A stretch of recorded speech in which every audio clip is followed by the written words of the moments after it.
Zaman mengajak kita untuk beradaptasi.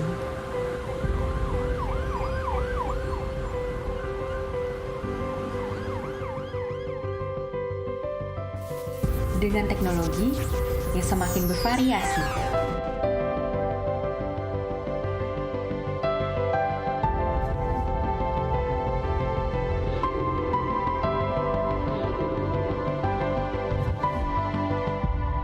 Dan langkah yang penuh inovasi.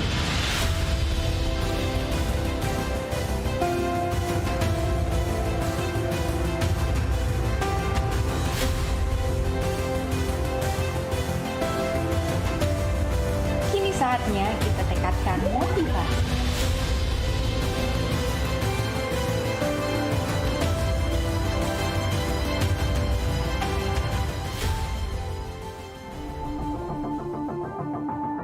FLEI, Franchise and License Expo Indonesia, adalah pameran bisnis dengan skala internasional terbesar di Indonesia. FLEI hadir kembali pada tanggal 3-5 Juni 2022 di Jakarta Convention Center dengan inovasi terbaik. Siap mulai awal yang baru? Daftarkan bisnismu atau datang ke pameran FLEI 2022. Hubungi kami di nomor WhatsApp 0889 7774 2709 atau kunjungi website di www.franchise-expo.co.id. Sampai jumpa di FLEI 2022, temukan peluangmu.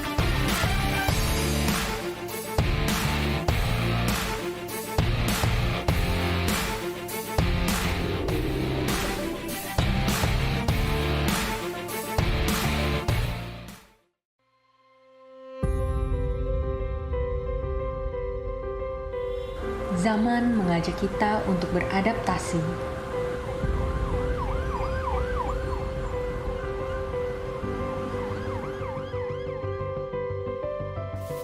Dengan teknologi yang semakin bervariasi.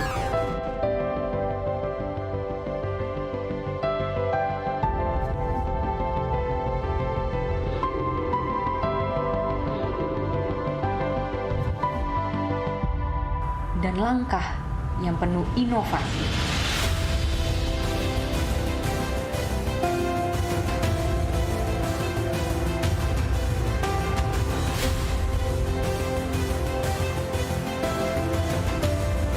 Kini saatnya kita tekadkan motivasi.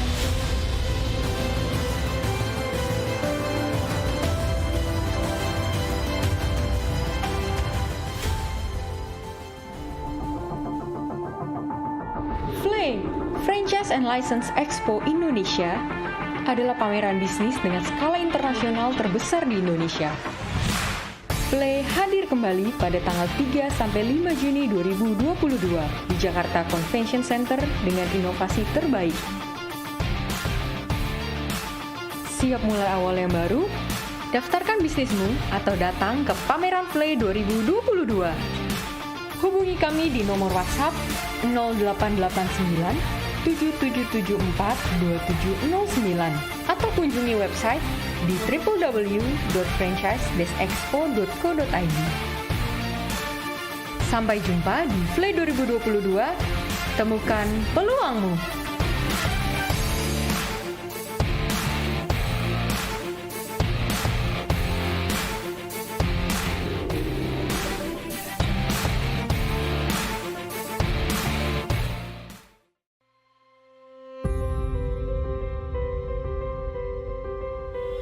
Zaman mengajak kita untuk beradaptasi.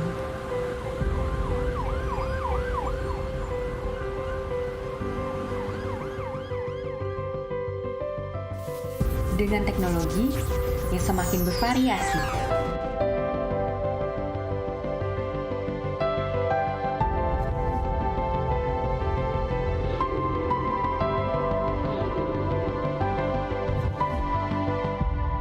Dan langkah yang penuh inovasi.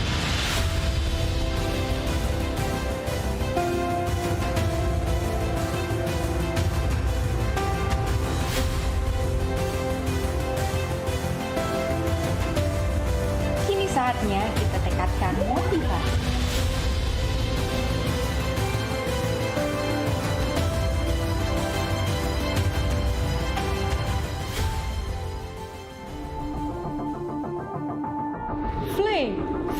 and License Expo Indonesia adalah pameran bisnis dengan skala internasional terbesar di Indonesia. FLEI hadir kembali pada tanggal 3 sampai 5 Juni 2022 di Jakarta Convention Center dengan inovasi terbaik. Siap mulai awal yang baru? Daftarkan bisnismu atau datang ke pameran FLEI 2022. Hubungi kami di nomor WhatsApp 0889 7774 2709 atau kunjungi website di www.franchise-expo.co.id.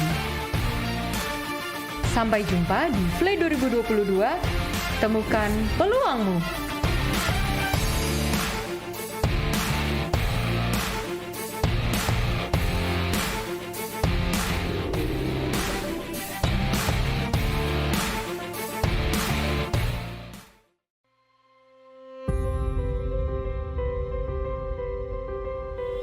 Zaman mengajak kita untuk beradaptasi.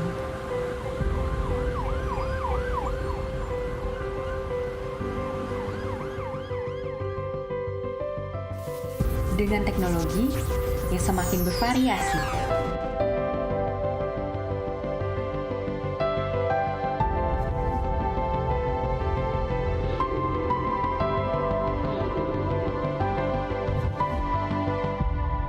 Dan langkah yang penuh inovasi.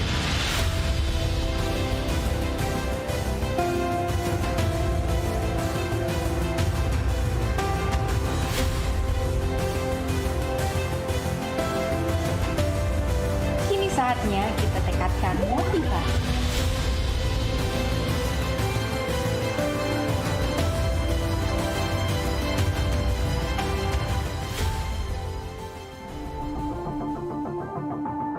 FLEI, Franchise and License Expo Indonesia, adalah pameran bisnis dengan skala internasional terbesar di Indonesia. FLEI hadir kembali pada tanggal 3 sampai 5 Juni 2022 di Jakarta Convention Center dengan inovasi terbaik. Siap mulai awal yang baru? Daftarkan bisnismu atau datang ke pameran FLEI 2022. Hubungi kami di nomor WhatsApp 0889 7774 2709 atau kunjungi website di www.franchise-expo.co.id.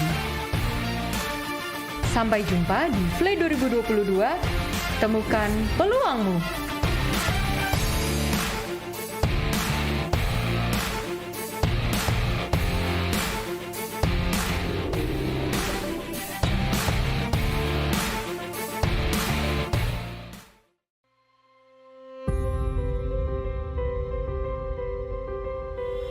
Zaman mengajak kita untuk beradaptasi.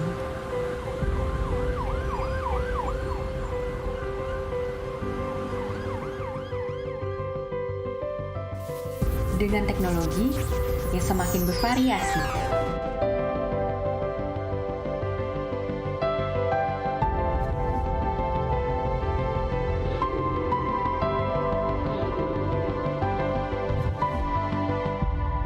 Dan langkah yang penuh inovasi.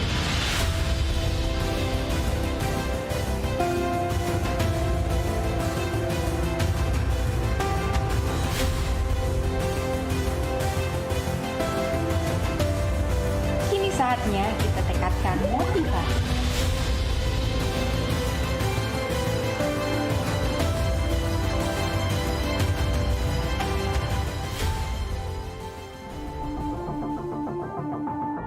FLEI, Franchise and License Expo Indonesia, adalah pameran bisnis dengan skala internasional terbesar di Indonesia. FLEI hadir kembali pada tanggal 3 sampai 5 Juni 2022 di Jakarta Convention Center dengan inovasi terbaik. Siap mulai awal yang baru?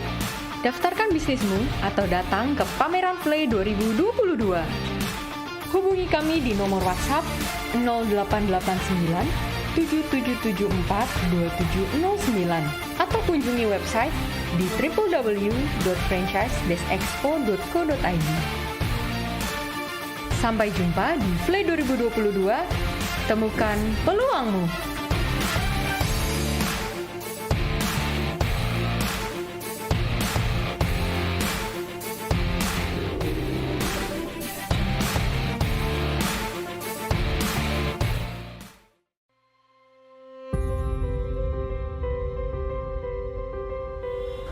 Zaman mengajak kita untuk beradaptasi.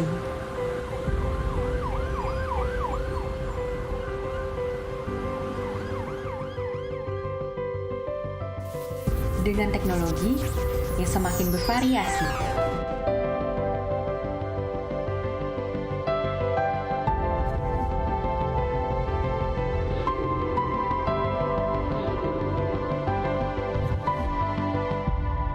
Dan langkah yang penuh inovasi.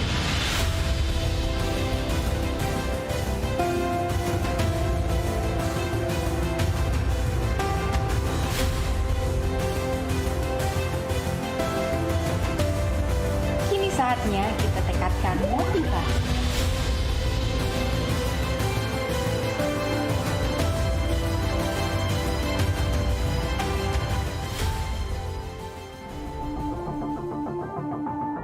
FLEI, Franchise and License Expo Indonesia, adalah pameran bisnis dengan skala internasional terbesar di Indonesia.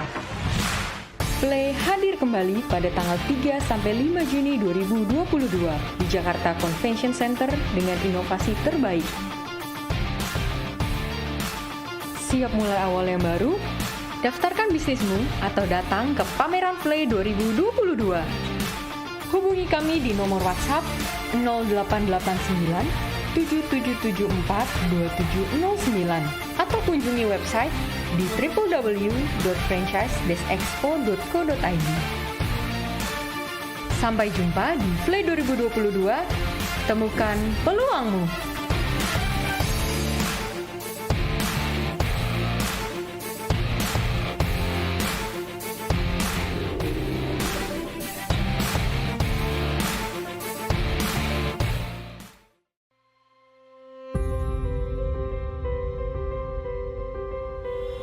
Zaman mengajak kita untuk beradaptasi.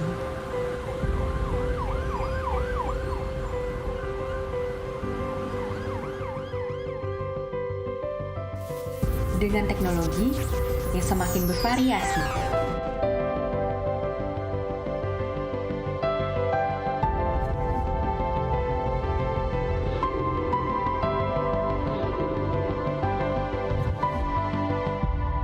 Dan langkah yang penuh inovasi.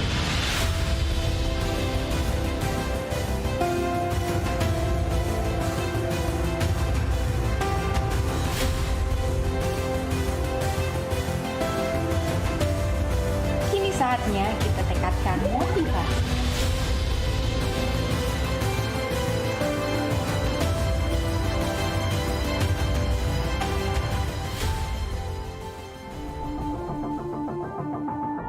FLEI, Franchise and License Expo Indonesia, adalah pameran bisnis dengan skala internasional terbesar di Indonesia. FLEI hadir kembali pada tanggal 3-5 Juni 2022 di Jakarta Convention Center dengan inovasi terbaik. Siap mulai awal yang baru? Daftarkan bisnismu atau datang ke pameran FLEI 2022. Hubungi kami di nomor WhatsApp 0889 7774 2709 atau kunjungi website di www.franchise-expo.co.id. Sampai jumpa di FLEI 2022, temukan peluangmu.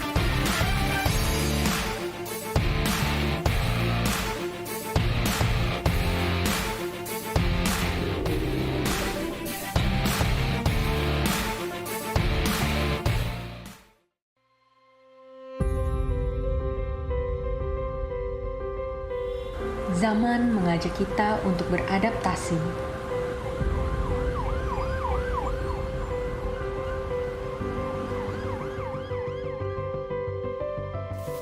Dengan teknologi yang semakin bervariasi.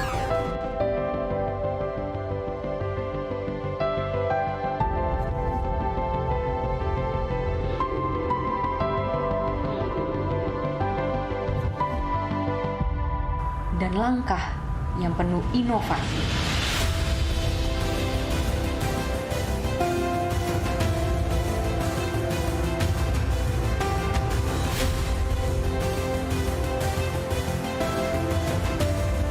Kini saatnya kita tekadkan motivasi.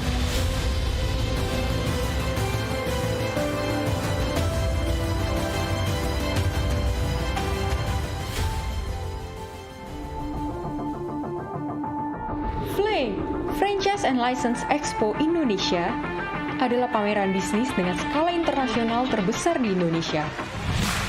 FLEI hadir kembali pada tanggal 3-5 Juni 2022 di Jakarta Convention Center dengan inovasi terbaik.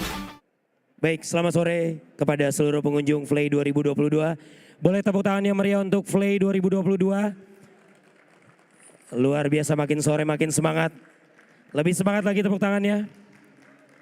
Baik, FLEI 2022 merupakan edisi yang ke-18 dan tahun 2022 ini diselenggarakan oleh PT Pameran Masa Kini dan didukung oleh Kadin dan juga Perhimpunan Wali dan juga Franchise Consultant, Franchise Academy Indonesia dan juga didukung oleh Kementerian Perdagangan Republik Indonesia, juga Kementerian Koperasi dan UKM Republik Indonesia, Kementerian Pariwisata dan Ekonomi Kreatif Republik Indonesia, juga bekerja sama dengan asosiasi dan juga community HIPindo, Himpunan Pengusaha Muda Indonesia, Aprindo, dan juga Jakpreneur, dan juga bekerja sama dengan strategic partners franchiseglobal.com, juga The Entrepreneur Society, dan juga Jumpstart Coffee.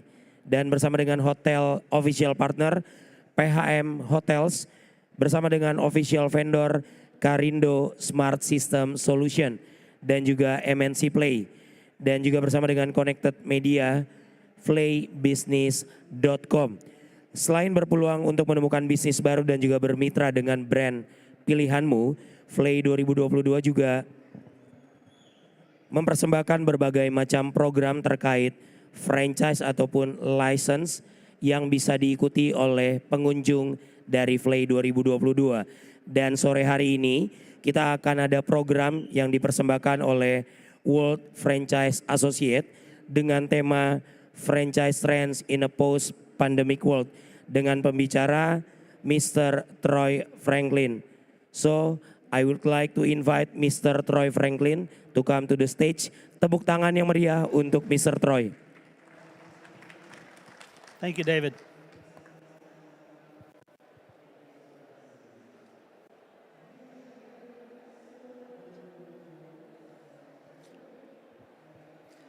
So good afternoon to all of you, and thank you for joining us here at the FLEI, or as you say, FLEI Franchise Expo. It's a great pleasure to be here for me. A pleasure to be back in Indonesia for the first time in 3 years, which is a sign that that the world is changing for the better and things are opening back up, and that there's a positive energy in business and franchise and industry, which the world sorely needs after 2 very bad years.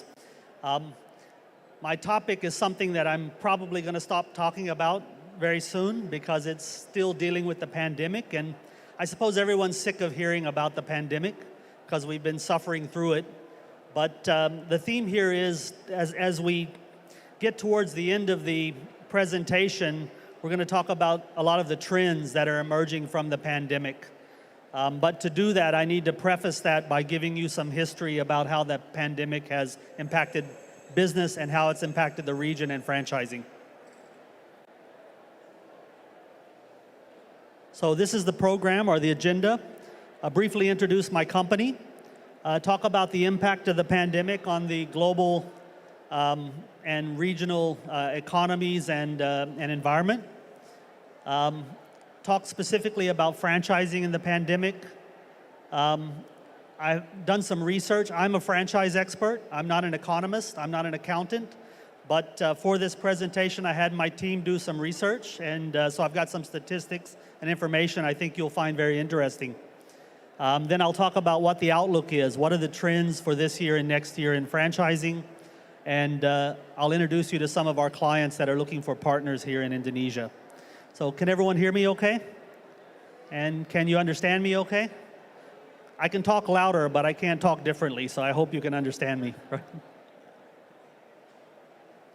So my name is Troy Franklin, as I said. I'm an American, but I've been living in Asia Pacific region for more than 30 years. Many years ago, when I was a much younger man, I had the great pleasure to live here in Jakarta for a couple of years. So I feel like, in a way, Indonesia is a little bit of a second home for me. So it's always good to be back.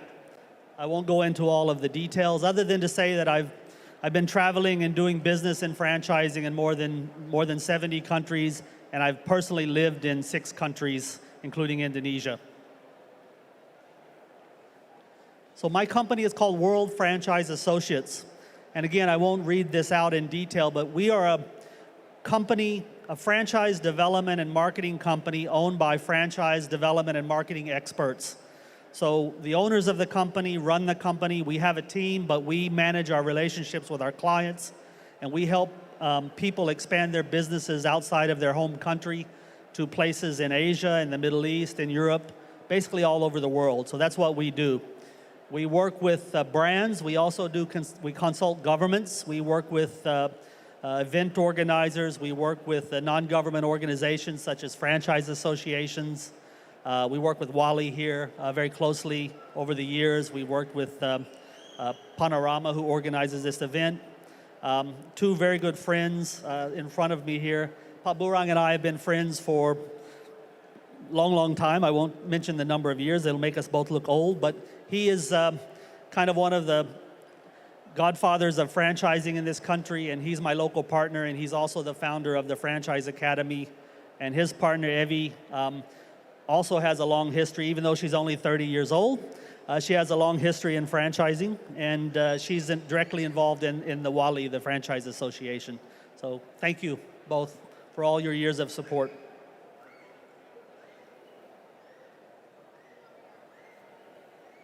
This is just some of our intellectual property. I won't spend much time on this, but our company is World Franchise Associates.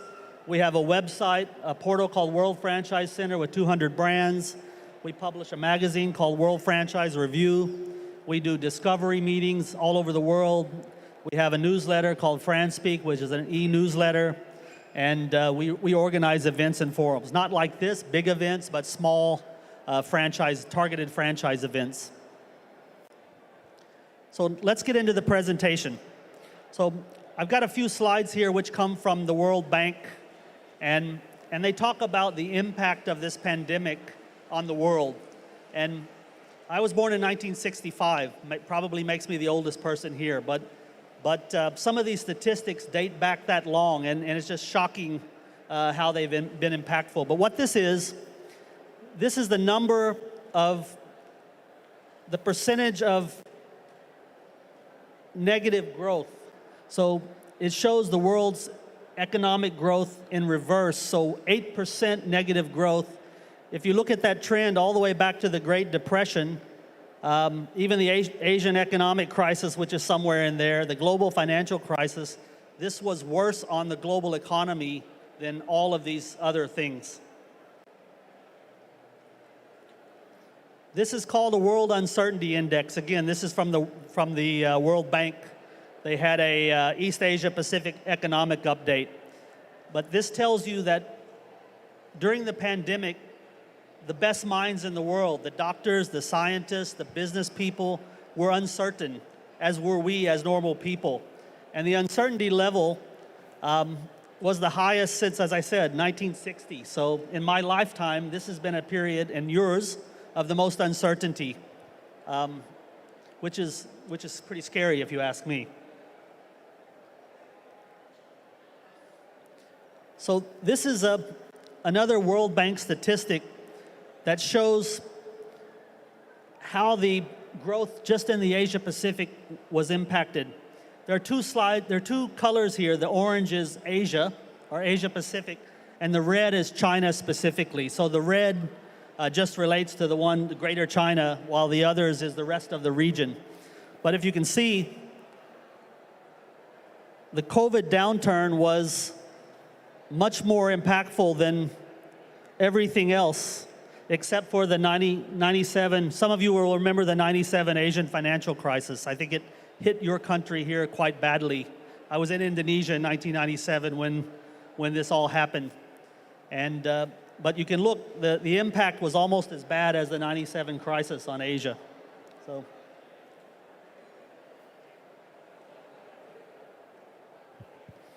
So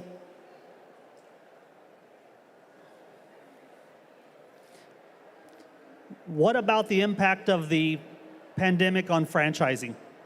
So every franchise is built on a three-legged foundation of profitable business model, competitive market position, and a committed ownership and leadership. You could probably add a fourth leg to the chair, and that's a strong team. But the team comes under the leadership. The leadership makes the team. And if you hear people talking about franchising, and we as consultants, we talk about manuals and systems and tools and processes, lots of big words which build on this foundation. But if you don't have those three things, profitable, competitive, committed, the other stuff doesn't really matter. And what you would have seen during the pandemic anywhere in the world is if the franchise wasn't built on these three pillars, profitable, competitive, and committed, they would have suffered. And a lot of the franchises that didn't have these strengths, they failed during the pandemic. I'm sure there were some here in Indonesia, other parts of Asia, other parts of the world. So, which is the next point, the pandemic destabilized many successful franchises due to the impact on the sales, profitability, and competitiveness. If you're a retail business in brick and mortar, meaning you operate in a lot, rented lot, and the mall is closed where you operate for 6 months, you have 6 months of no revenue. So, imagine you have 1,000 units operating in a country where it has a 6-month lockdown. That means you have 1,000 operating units, maybe 200 are franchises, our company, and 800 are franchises. They're all closed. So this is a recipe for disaster in terms of financial stability. And so what happened really is that all these franchises were fighting problems at home. If your house is on fire and your neighbor's house catches on fire, you don't look at your neighbor's house. You got to put the fire out at your house. If you get your fire put out, then you go to the neighbor's house and try to help your neighbor. So if these American companies had problems in America, the first thing they had to do was fix those and survive. Or European companies, or even Singapore companies, or wherever. And the result of that is they didn't pay much attention to their franchisees around the world. So for 2 years or 2.5 years, the focus was, I got to survive. I got to keep the heart beating, and the fingers and the toes I can't focus on as much as the heartbeat. So this wasn't very good for the global franchise community in terms of relationships, because the foreign franchisees are saying, hey, I need your help. And the principal is saying, I know you need my help, but I have my own problems right now, so please, let's get through this together. And it's been very complicated.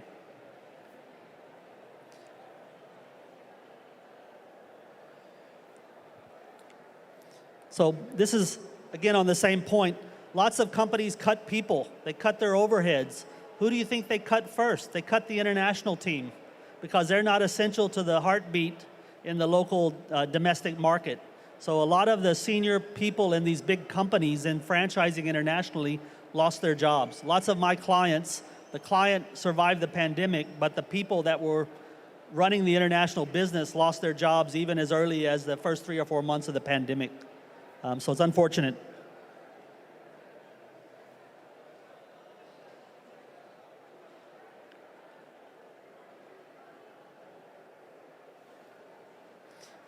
So, truth of the matter, very few franchises were immune to the impact of the pandemic. It affected everyone, and particularly the brick and mortar. If you're operating in a retail environment and there's a lockdown and you can't go, the malls are closed, so you have a problem.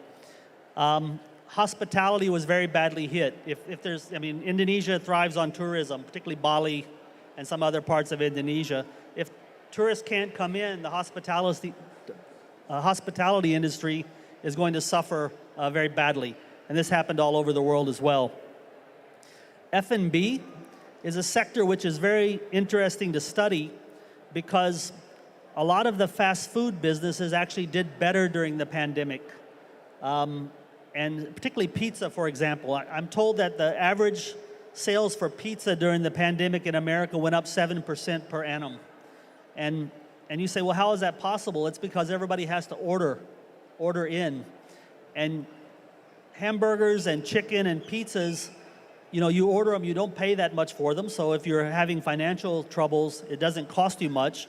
Plus, you're not going to order a filet mignon or a T-bone steak and have it delivered to your house because you're going to pay so much for it. You don't want it to come cold, right?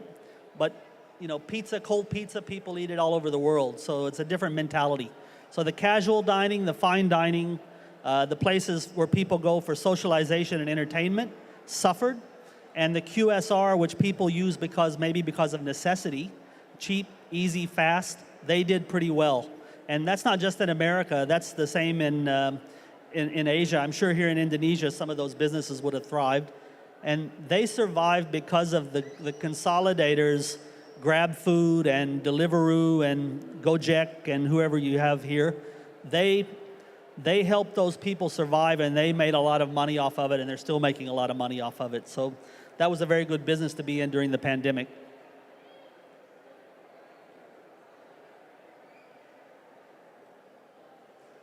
Oh.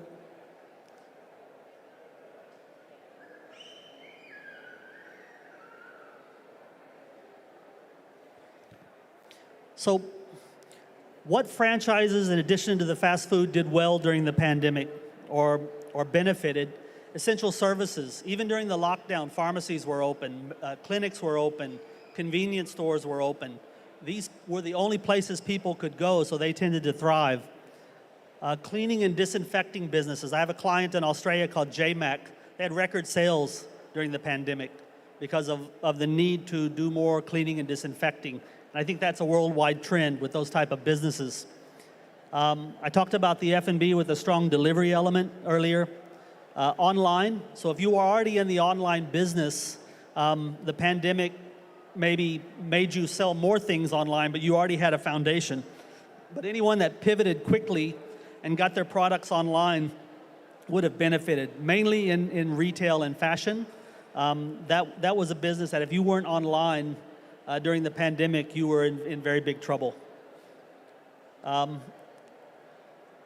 Again, delivery, strong value proposition. So people are worried about, you saw the uncertainty index at the beginning. People are worried about their future. They're worried about their job.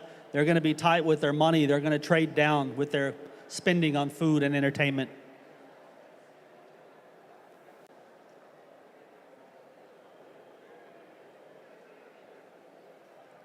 So let's talk about the Asia Pacific, where Indonesia is a member of ASEAN and a country in the region. I read a very interesting report. It's from a guy named Raymond Chow, who is the CEO, global CEO for Price Waterhouse Asia Pacific and China. So obviously he's highly respected in one of the world's leading financial services and consultancy and advisory companies. And I'm not going to read this whole paragraph, but it says in Asia Pacific, CEOs appear increasingly bullish on both global and regional opportunities. So this is the first time that this has been the case. This is from the early part of this year. If you did this survey at the beginning of the year before or the middle of the year before, it would have been completely different. What this says is that the leaders of business and industry in Asia are more positive now than they've been since pre-pandemic, which is good. This is a list of where the optimism is. You can see the difference. It started to improve at the end of last year, and you can see the red is the current level of optimism. So Malaysia, 92%. Where's Indonesia? Indonesia's at 89%. But every country except China has a positive level of optimism this year. Why do you think China doesn't have that? They're still in lockdown. I mean, you have major cities like Shanghai in lockdown. The borders are still closed. So they're several months behind probably, or half a year behind in terms of the trends. Hopefully that'll pass and they'll get back to where they were pre-pandemic. So this is confidence on a 5-point scale. What is the level of confidence, starting with extremely confident as the highest to no confidence as the lowest? And you can see the global on the far left, 23% extremely confident, 33 very confident, only 4% no confidence. And then if you look at the various regions, Look how high Australia's level of confidence is. It's 39%. India is 40%. So some pretty staggering numbers if you look at the level of confidence, which is a good thing. Indonesia, not so high in the extremely confident, but at least the very confident is still what, 46%, which is, if you add those two numbers, is still 50%. So I suppose this is also because your country didn't open the borders really until the 1st of May. So if you probably do this in 2 or 3 months, the numbers might change. Kind of the same in Malaysia. Malaysia was pretty much travel restrictions. I live in Malaysia, by the way. Travel restrictions until the 1st of May made it very difficult to move in and out of the country. Now it's pretty simple to fly in and fly out as long as you're vaccinated. So we saw the impact of the pandemic with the initial statistics, and here you see the level of confidence and belief in the industry, business and industry coming back. This is very interesting. This is a 2021-2022 focus. Where the Asian CEOs are focusing trading with other nations. So if you look at 2021, it was US, China, Germany, Japan, UK. In this recent survey, US, China, look who moved up to number 3, Australia. Maybe because it's close, easy to move back and forth. I know there's a huge number of Indonesian migrants and lots of Indonesians young Indonesians going to school in Australia. And with shipping and distribution in the world today being so problematic, in terms of the cost, it costs 3 times more to move a truckload of goods from California to New York than it did before the pandemic. A container from China to Los Angeles is about twice as much now than it was pre-pandemic. So getting goods from moving things more inter-region probably has a benefit for people who are trading from country to country or between countries. I thought this was interesting. I didn't realize Australia was so low before. I thought Australia was a big trading partner of Southeast Asia and the Asia Pacific. So this is just the survey highlights from that Price Waterhouse survey. 76% of the CEOs in the region have near-term optimism for global growth. Most countries in the region believe in that things are going to be better this year than last year, and then in 2023 better than this year. Confidence in the global economic situation is at a very high, 50% or more. And the bottom is about the trading slide, the previous slide. I won't speak about that.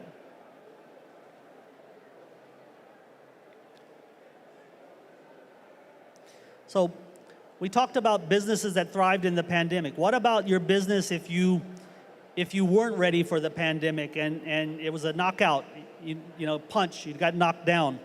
Some of the clients that we represent in Asia and America and other places really shocked me with how quickly they pivoted their business to make up for the lost revenue and adapt to the pandemic situation. Franchise fitness businesses started shifting to online classes. Some very quickly pivoted to this. So yes, they lost business, but they didn't go out of business because they found a new way to meet the needs of their customers. And then they also quickly gave their franchisees the tools so that the franchisees could do the online classes. Same with education. We had a lot of education, math tuition, English tuition, all different types of development for young adults and children. And these people, again, couldn't have the children in the businesses, so they went to the online classes. And of course, parents were having to deal with that with the regular schools. Universities, everybody went to online classes. So these people were able to keep their customers by quickly pivoting and doing what the schools did and universities. Retail brands going with online platforms, whether they set up their own or a lot of people started trading with Lazada, Shopee, Alibaba, Amazon.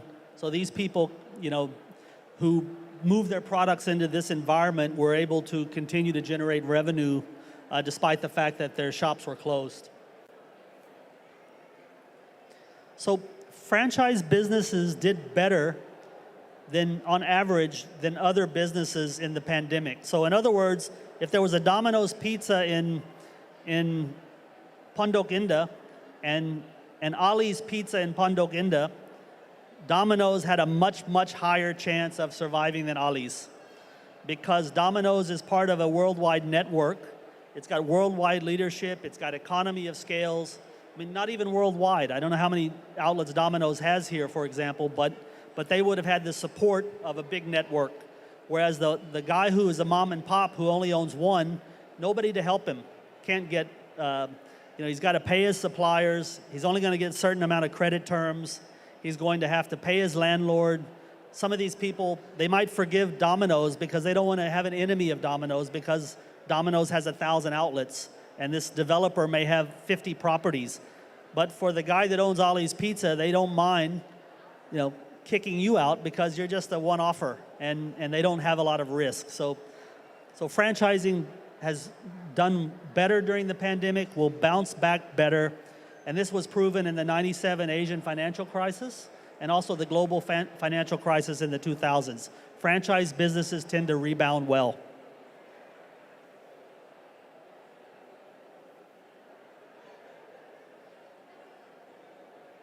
So what did the franchisors learn, and what did the franchisees learn that they're going to use as they move forward into post-pandemic global franchise environment?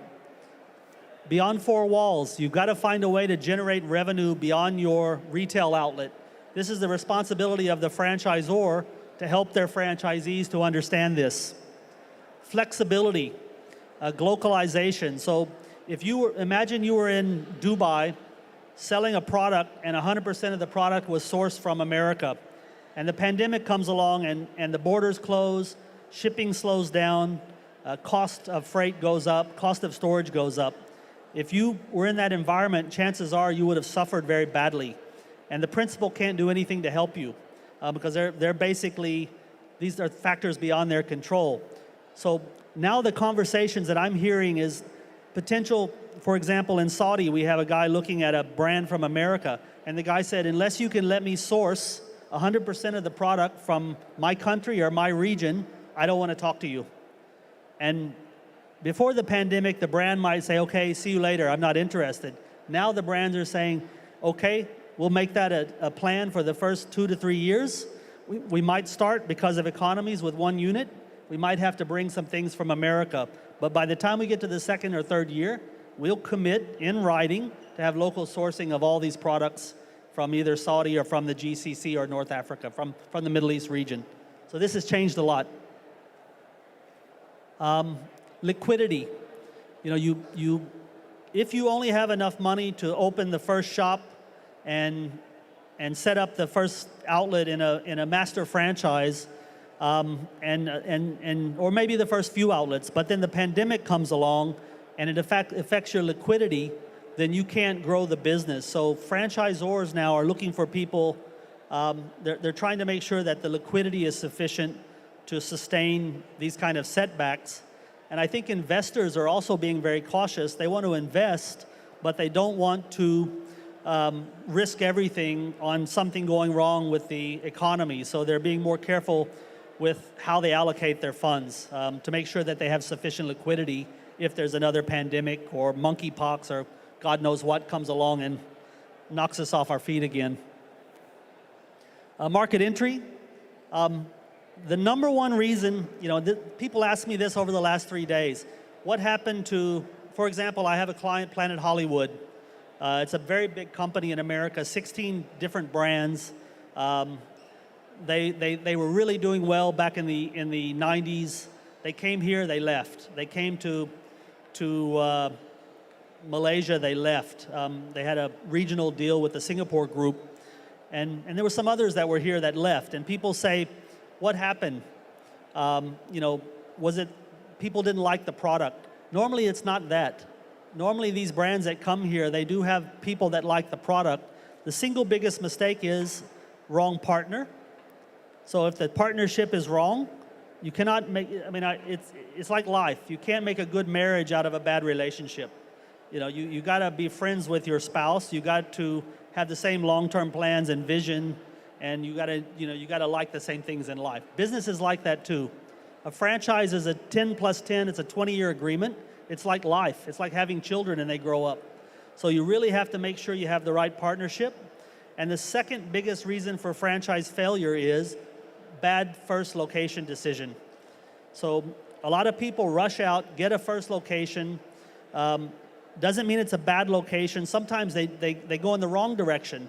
They get the most expensive location in the best mall. But because they're paying so much in rent, it's not very sustainable economically. So you really got to do your homework and make sure the first location is the right location.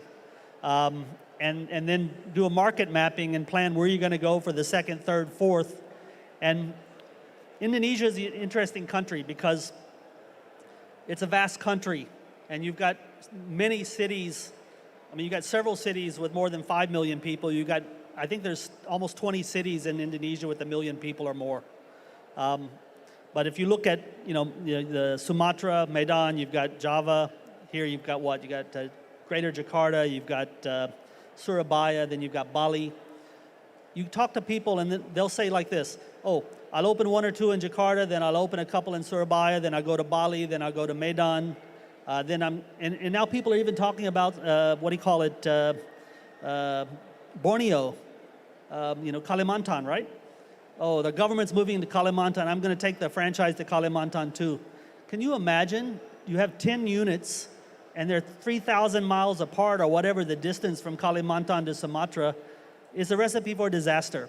If you're only going to open 10 units, just open them all in Greater Jakarta. You got 30 million people within 100 miles or whatever. That's enough. You don't have to start thinking about going to all these other places. So this is a big mistake in Indonesia where people spread out. And due diligence. So a lot of what we're talking about is due diligence. But people are being more careful with due diligence now than before because of the risk. And they've learned from the pandemic they have to be more careful.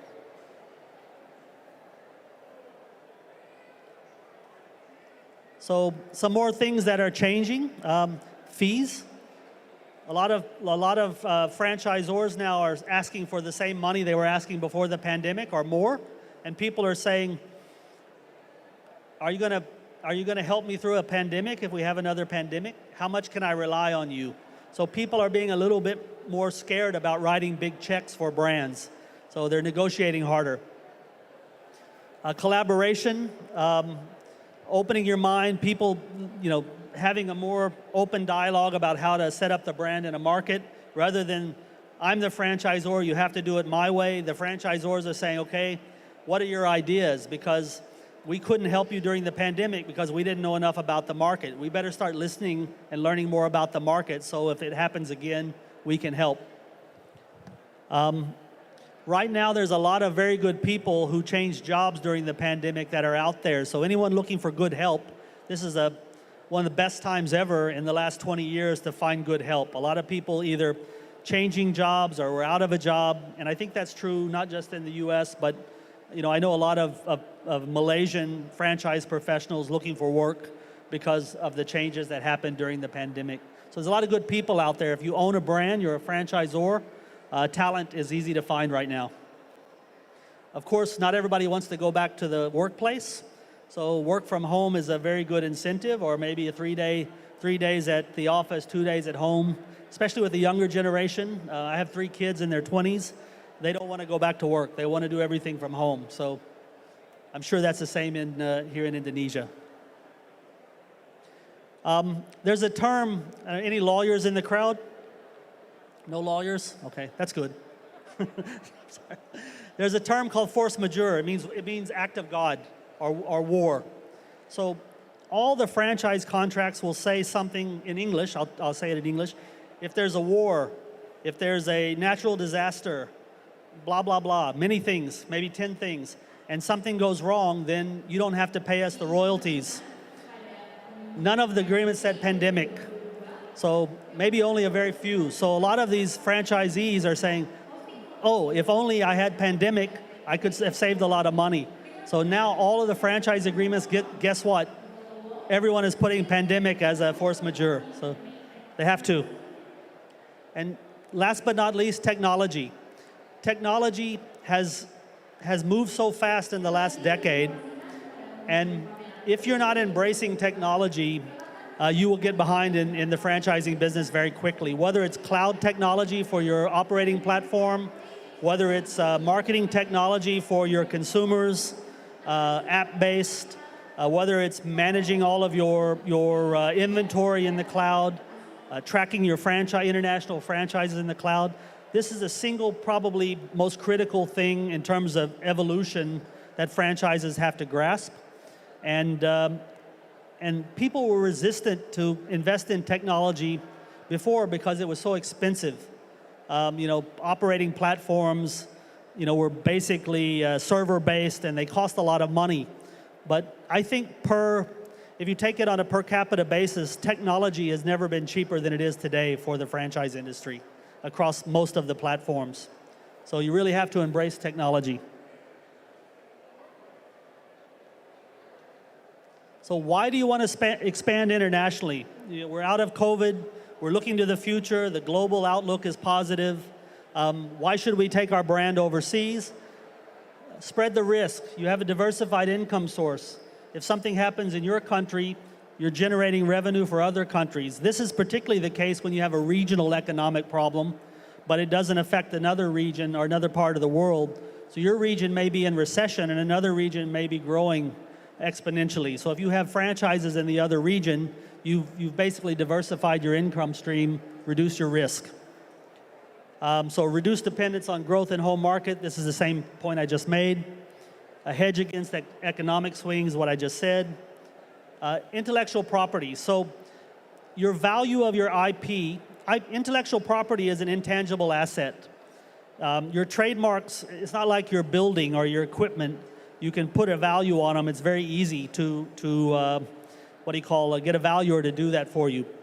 But there's an intangible value to your trademarks and your intellectual property, and there is a intangible value to the global market. So in other words, if you're an Indonesian company and you say, I want to franchise Southeast Asia, ASEAN, Malaysia, Indonesia, Singapore, Thailand, Vietnam, you can actually put a value on how much you can sell that country for, and then you can take how many outlets can I open in that country over 10 years, and you create a pipeline, a development pipeline, then you can create a value on that.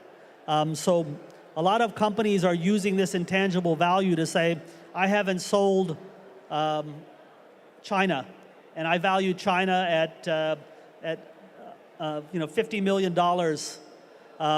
And then they put that on their balance sheet, and they basically borrow money against it. So,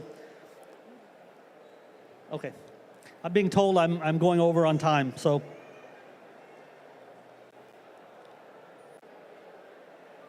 just 2 more slides or 3 more slides, we'll move on. So, post-COVID franchise trends, international expansion. We talked about globalization. Emerging markets, your country, India, China, Bangladesh, Pakistan, Brazil, more focus on emerging markets now than ever. Specialized services, instead of big giant gyms, yoga, Pilates, kickboxing, boxing, education, instead of kindergartens, specialized school, education topics, health, wellness, and fitness, children's focused, and mobile franchises. These are some of the trending franchise businesses.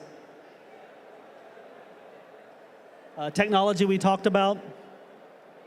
Fast casual restaurants, so not as expensive as a TGI Fridays and a Chili's, not as cheap as a McDonald's. There's a sweet spot there. I think Subway, when you see them come into the country, they kind of sit there. There's a lot of brands that are sitting in that category. Non-traditional franchises like hotels, hospitality, social conscious franchises that give back to the community, help the community. And I think one of the earlier speakers mentioned cloud ghost host kitchens. So basically delivery from a central location of multiple types of products. Just very, very quickly, these are some of my clients who are looking for master franchisees in Indonesia. We have many more than this, but I'll just feature a few. Earl of Sandwich from the US. Juan Valdez Cafe is the biggest Colombian coffee franchise. Mailboxes, etc., which is an Italian business that specializes in B2B and B2C services for businesses and individuals, shipping, freight, moving goods. Mayweather Boxing, you know, everyone knows Floyd Mayweather. He's one of the most famous sports personalities. New York Fries, which is a Canadian company that sells fresh cut French fries in a kiosk format. Thai Express, which is owned by the Minor Group, one of the biggest hospitality companies in the region out of Thailand. It's a Singapore business. It's Thai food for Asians who aren't Thai. And if you try it, you'll see what I'm saying if you like Thai food. The Pizza Company, which is also owned by the Minor Group. It's a Thai brand, the largest pizza company in Thailand. And then I've got Weiner Schnitzel, which is a Los Angeles, California iconic restaurant that's been around for more than 50 years. It's a hot dogs, burgers, ice cream, and the likes. And just some of my other clients. If you're interested in our products, www.worldfranchisecenter.com has more than 200 listings. So all kinds of brands, food service, and retail. That's it. I guess, any questions? If you have any questions, I'll answer them, and I think they're going to throw me out after that.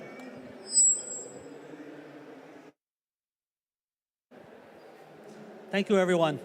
And I know that I was talking about COVID as if it was kind of a thing in the distance. So maybe I should say if any of you or any of your family have had it or you lost anyone, then you know, my deepest condolences to you. And I don't want it to be taken lightly what I was saying, because it's affected my family, and I'm sure it's affected a lot of us. So yeah, just to be clear on that.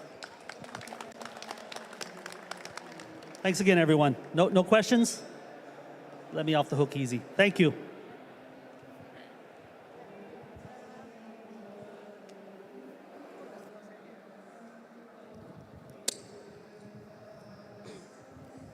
Sekali lagi boleh tepuk tangan yang meriah untuk Mr. Troy. Luar biasa untuk paparannya dan seluruh pengunjung FLEI 2022. Kita akan langsung melanjutkan ke program berikutnya, yaitu Legal Symposium dengan tema pentingnya mengerti hak kekayaan intelektual bagi para pelaku waralaba yang dipersembahkan oleh smartlegal.id dengan pembicara Bapak Asharyanto. Jadi jangan kemana-mana, untuk pengunjung dari FLEI kita akan langsung melanjutkan ke sesi berikutnya atau program berikutnya.